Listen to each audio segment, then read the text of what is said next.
बिस्मिल्लाहिर्रहमानिर्रहीम।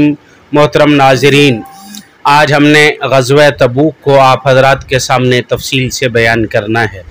रजब 9 हिजरी को हुज़ूर अकरम सल्लल्लाहु अलैहि वसल्लम ग़ज़वा तबूक के लिए रवाना हुए।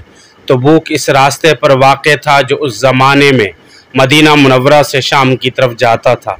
इस ग़ज़वे का सबब ये बना कि शाम से आने वाले ताजरों ने रसूल अकरम सल्लल्लाहु अलैहि वसल्लम को इतला दी कि रोमियों का एक बड़ा लश्कर शाम में जमा हो रहा है और वो लोग सल्तनत इस्लामिया पर हमला आवर होने का इरादा रखते हैं। हुज़ूर अकरम सल्लल्लाहु अलैहि वसल्लम ने फरमाया कि रोमियों के लश्कर को इस्लामी हुदूद में दाखिल नहीं होने दिया जाए। ये बहुत तवील सफ़र था, शदीद गर्मी का मौसम था, इन दिनों पूरा अरब कहत की लपेट में था, इसलिए अहले मदीना सब के सब इंतहाई तंगदस्त थे।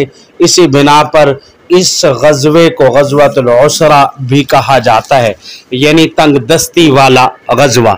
ज़हर है कि ऐसी बेसरो समानी के आलम में आग की तरह तपते हुए सहराओं को अबूर करना आसान काम नहीं था। मुनाफिकीन सख्त घबराए हुए थे।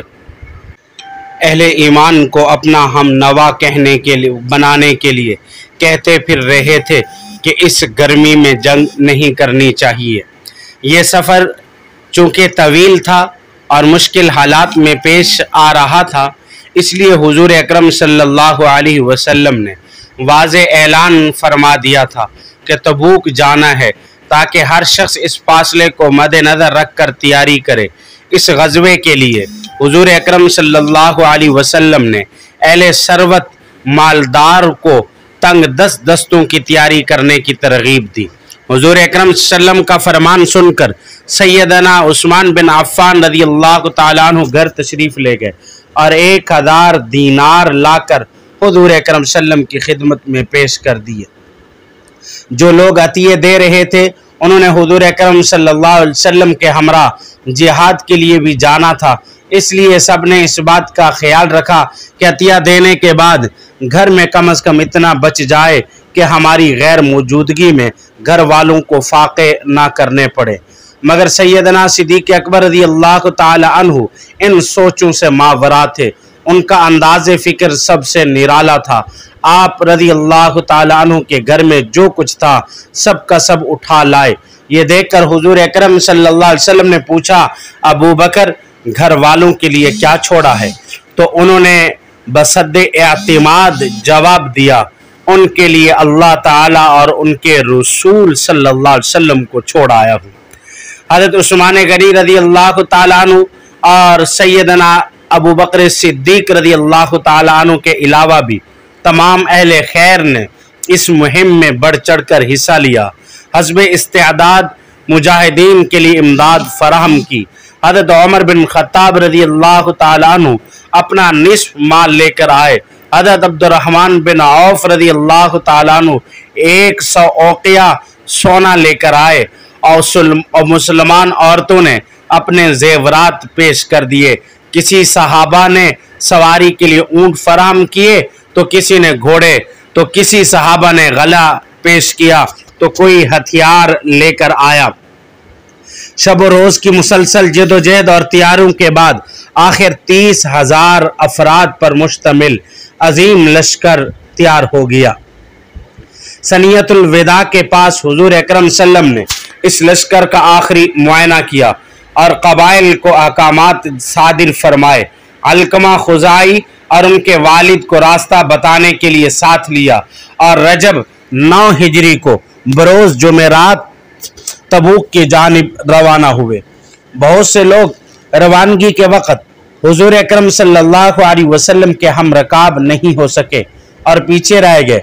उनमें ज़्यादातर तादाद तो मुनाफिकीन की थी, जिन्होंने मुख्तलिफ़ किस्म के हीले बहाने बना के साथ जाने से माजूरी ज़हर कर दी थी।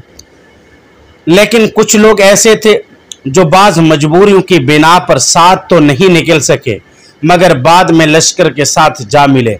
हज़रत अबू ज़र गफ़ारी रज़ियल्लाहु ताला अन्हु भी ऐसे लोगों में शामिल थे। हज़रत अबू ज़र गफ़ारी रज़ियल्लाहु ताला अन्हु का ऊँट बीमार था, اس لیے وہ بھی ساتھ نہیں جا سکے۔ اونٹ کا علاج معالجے میں مصروف رہے، خیال تھا کہ اونٹ صحت یاب ہوگا تو بعد میں حضور اکرم صلی اللہ علیہ وسلم کے ساتھ جا ملوں گا۔ چند دن کے بعد اونٹ تندرست ہو گیا۔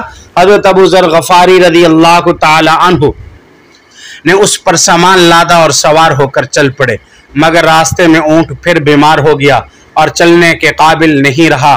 اب مزید تاخیر ناقابل برداشت تھی، اس لیے حضرت ابو ذر غفاری رضی اللہ تعالی عنہ نے سامان اونٹ سے اتار کر اپنے کندھوں پر رکھا اور اونٹ کو وہیں چھوڑ کر خود آگے بڑھ گئے۔ اس شدید گرمی میں اتنا بھاری بوجھ اٹھا کر صحرا میں تنہا سفر کرنا آسان کام نہیں تھا، مگر عشق کا جذبہ موج زن ہو تو کوئی مشکل نہیں معلوم ہوتی۔ طویل صحرا طے کرنے کے بعد آخر کار وہ لشکر کے قریب پہنچے۔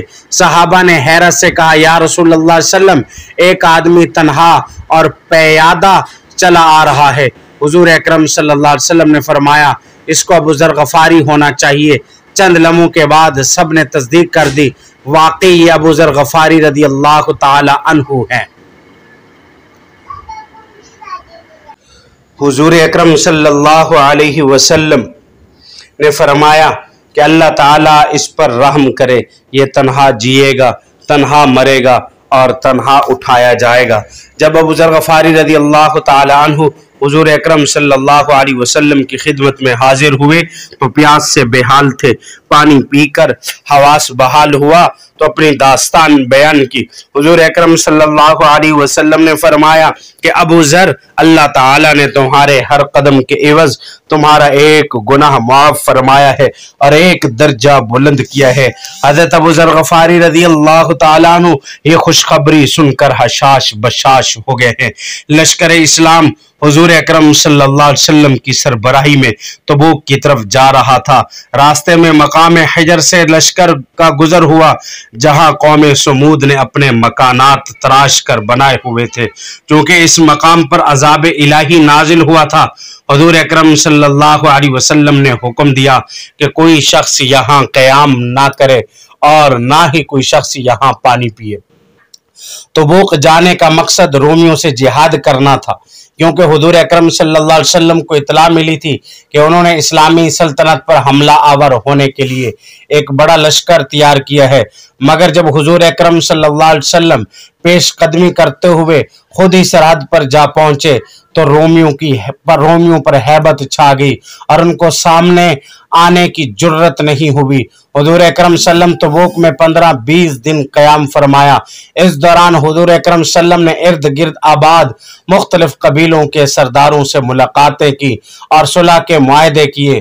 وہ لوگ حضور اکرم صلی اللہ علیہ وسلم کے حسن اخلاق، اعلیٰ ظرفی سے بہت متاثر ہوئے اور آپ صلی اللہ علیہ وسلم کی خدمت میں بہت سارے تحائف پیش کیے۔ اس غزوے میں اگرچہ لڑائی تو نہیں ہوئی، مگر حضور اکرم صلی اللہ علیہ وسلم اور آپ صلی اللہ علیہ وسلم کے رفقاء کی شجاعت و بہادری کی ہر طرف دھاک بیٹھ گئی اور پھر زندگی بھر کسی کو نبی کریم صلی اللہ علیہ وسلم سے مقابلہ کرنے کی ہمت نہیں ہوئی۔ تبوک کے سفر میں مسلمانوں کو بے حد فائدے پہنچے ہیں۔ غزوہ تبوک کے موقع پر جب رسول اللہ صلی اللہ علیہ وسلم نے صحابہ کرام رضوان اللہ علیہم اجمعین کو اللہ تعالیٰ کی راہ میں مال خرچ کرنے کی ترغیب دی تو صحابہ نے اپنی طاقت کے مطابق مال حضور کی خدمت میں حاضر کیا۔ اسی طرح مالدار لوگوں کو اجر عظیم، جنت کی بشارت اور اپنے مال فی سبیل اللہ خرچ کرنے کی توفیق ہوئی۔ اور اس موقع پر منافقین جو بظاہر مسلمانوں کے ساتھ تھے، وہ خود حضور اکرم صلی اللہ علیہ وسلم کا سچا جانثار کہتے تھے، ان کا راز فاش ہو گیا ہے اور اللہ تعالیٰ نے کفار کے دلوں میں مسلمانوں کا ایسا رعب اور دبدبہ ڈال دیا کہ وہ مسلمانوں کے ساتھ مقابلہ کرنے کی ہمت نہیں کر سکتے تھے۔ یوں دشمن کا ایک ٹڈی دل لشکر میدان سے فرار ہو کر روم کے شہروں میں بکھر گیا۔ اللہ رب العزت نے اسلام کو فتح دی اور مسلمانوں کو، صحابہ کو عزت اور سرخرو والی زندگی نصیب فرمائی۔ وآخر دعوانا الحمدللہ رب العالمین۔